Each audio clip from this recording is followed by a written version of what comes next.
Hola a todos, bienvenidos a esta tercera cápsula audiovisual del Festival Bajo Cuerdas. En el video de hoy les voy a hablar un poco sobre el arco, sobre la mano derecha y algunas cosas que yo considero importantes.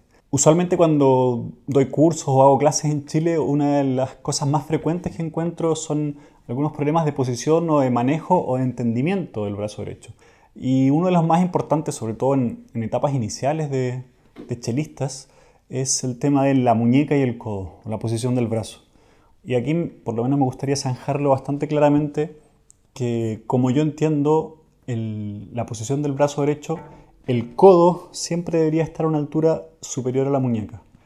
Hay muchas razones para esto. La principal es que se pierde todo el peso del cuerpo si es que el codo está más abajo de la muñeca. La idea es que el arco reciba todo el peso de nuestro cuerpo completo y esto se transmite a través del brazo hasta llegar acá a los dedos, a la vara de madera, y a los crines y a la cuerda. Y así tenemos un sonido bastante propio.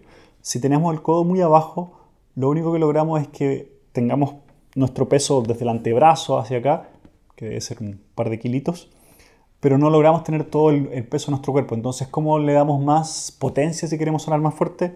Presionando, y ahí ahogamos el sonido. Entonces, algo bastante a lo que hay que ponerle harta atención, con lo que yo he tenido que luchar constantemente, es un poco esa posición, en que puede ser un poco más arriba, un poco más abajo, pero el codo a una altura superior a la muñeca. No me tienen que creer, pueden ir a YouTube y ver cualquier video de su chelista favorito y revisar en qué momento el codo está abajo de la muñeca, van a ver que es muy escaso. Muchas veces hay gente que tiene esta posición, pero que la pierde al llegar al talón. No sé si han visto, es típico de bajar aquí y después subir. Yo entiendo que muchas veces se produce eso porque en esta parte del arco, el arco es más pesado. Tenemos la nuez, el hilo de metal, el cuero aquí, el tornillo y además está nuestra mano encima. Entonces, para compensar a veces con esta otra parte, uno inconscientemente o a veces incluso conscientemente le quita el peso bajando el codo y así se logra un sonido más uniforme. Yo quisiera decir que para mí la mejor forma de quitarle un peso al arco es justamente lo contrario, es levantando. Si yo quiero tener menos peso, lo que hago es levantar desde acá. Siento como si una cuerda o un hilo tomara mi codo como una marioneta, pero no lo quito hacia abajo. Sigo teniendo siempre mucho control y manejando mucho mejor el arco si es que estoy con el codo arriba. Entonces los invito a ponerle ojo a eso, a ver dónde está su codo en relación a la muñeca en todo el arco. Muchas veces gente con los brazos largos, yo tengo los brazos relativamente largos, también tenemos una tendencia más natural a bajar los codos en cierto momento. Hay muchas formas de obtener dinámicas y colores cuando tocamos el violonchelo a partir de la mano derecha. No solo, también hay muchas cosas que se pueden lograr a partir de la mano izquierda, pero en la cápsula de hoy vamos a hablar sobre la mano derecha. Y para los fines de este video vamos a hablar simplemente de dinámica y vamos a dejar un poco la idea de colores de lado, ya que estos videos están pensados para chelistas en etapas más iniciales. Cuando yo le pregunto a mis alumnos cómo tocamos más fuerte, cómo tocamos más suave, cómo cambiamos la dinámica, muchos me dicen presionando más o presionando menos. No es una respuesta del todo incorrecta, pero creo que se puede elaborar mucho más. En lo personal prefiero hablar siempre de peso más que de presión, y esa idea creo que igual ayuda un poco a tener un sonido más sano. Más que presionar es un poco sentir el peso del cuerpo sobre el instrumento. Pero hay varias otras formas también de cambiar la dinámica que no están relacionadas con el peso. Una de ellas muy importante es la cantidad de arco que se ocupa. Sin cambiar nada más que la cantidad de arco que uso en una nota, puedo cambiar la dinámica. Si hago negras, si las toco con más arco, sin aplicar más peso, sin cambiar mucho más el punto de contacto u otros factores, inmediatamente suena más. ¿Por qué? Porque al tocar con más arco en el mismo espacio de tiempo necesito usar más velocidad, lo cual genera más roces, mayor vibración, etc. Eso también obviamente afecta los colores de los que les mencionaba, pero eso lo dejaremos para otra oportunidad. Entonces tenemos que ya hablamos del peso y hablamos de la cantidad de arco o de la velocidad de arco, que ambas cosas están conectadas. Más cantidad de arco en el mismo espacio de tiempo significa más velocidad, menor cantidad de arco en el mismo espacio de tiempo significa menor velocidad. Fuera de eso tenemos algo que acabo de mencionar brevemente, que es el punto de contacto. Es en qué punto el arco hace contacto con la cuerda. Esto puede ser más al puente, puede ser más al diapasón, y eso también afecta el sonido sin cambiar ningún otro factor.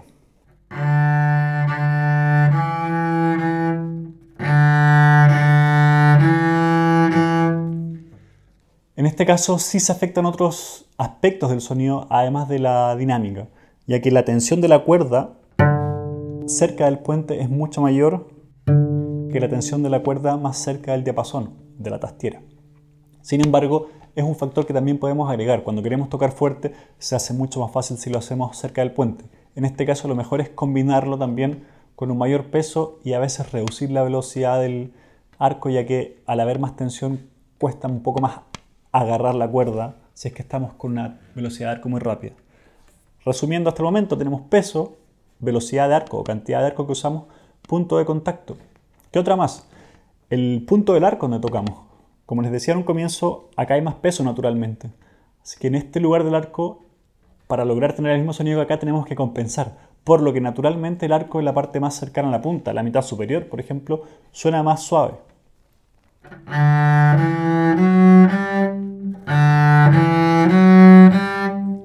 Puede ser una diferencia sutil, pero muchas veces si quiero lograr un sonido, un piano, un pianísimo que tenga un carácter especial, va a ser mucho más fácil lograrlo en esta zona del arco.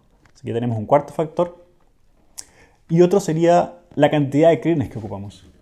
A veces no se habla tanto de esto, pero eso también afecta el sonido.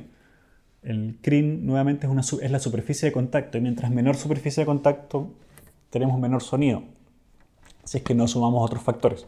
Así que tocar con menos crines, con un 80 o un 50% de los crines, usualmente girando hacia atrás en el caso del violonchelo, que es distinto creo al violín, pero no me voy a meter ahí.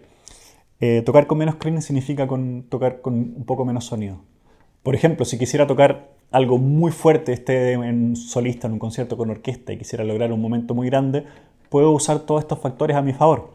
Quizás comienzo más al talón, que es el lugar donde tengo mejor sonido, me voy al puente, con mucho peso, quizás no con tanta velocidad, pero sí con mucho crin, para lograr tener un buen sonido dentro de este punto de resistencia, de este punto de contacto, y con el peso natural de nuestro cuerpo, sin perder de vista lo del codo, y podemos lograr un sonido mucho más grande.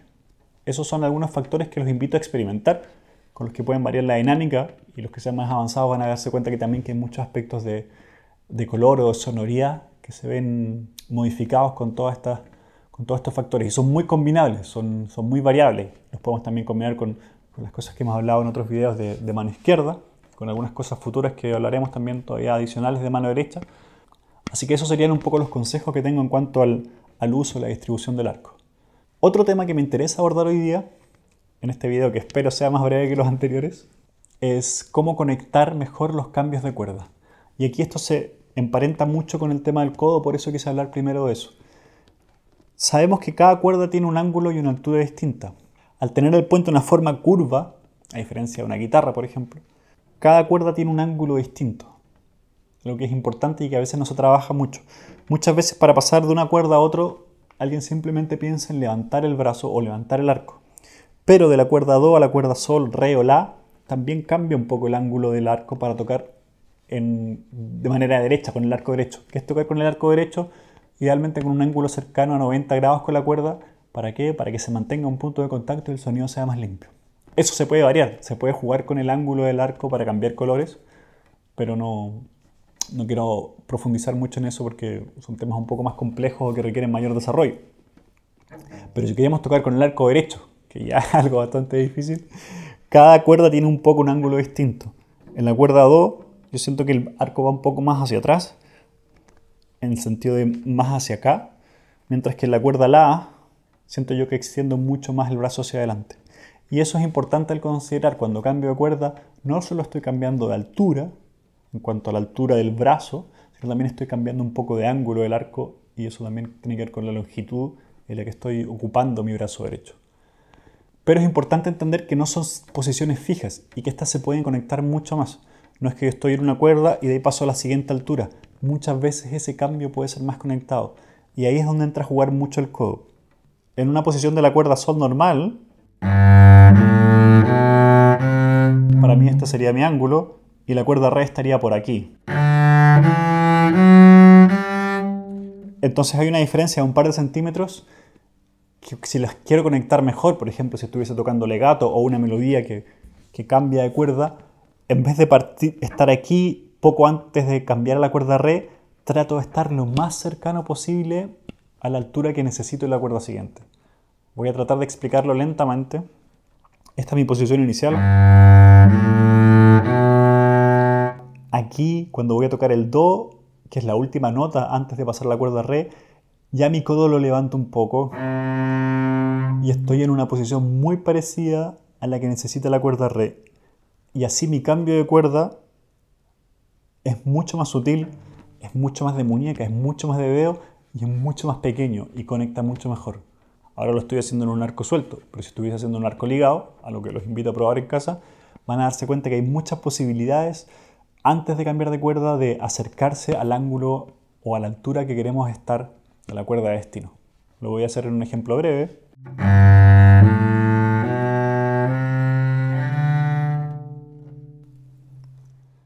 ¿Se entiende la idea? Gracias a este movimiento puedo conectar mucho mejor.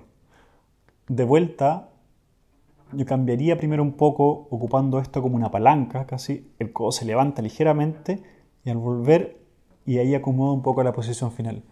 Este tipo de cosas toma tiempo, pero si le ponen atención, si se graban con su teléfono, por ejemplo, y ponen atención a los cambios de cuerda y encuentran que hay algunos que no están tan conectados, pueden empezar a trabajar con el codo. Hay un poco de movimiento acá, no sé si de levantar el hombro, pero sí el movimiento comienza en el hombro hasta acá, todo lo que es el brazo, acá tenemos el antebrazo, pero principalmente yo lo pienso siempre desde el codo, que es el que guía un poco.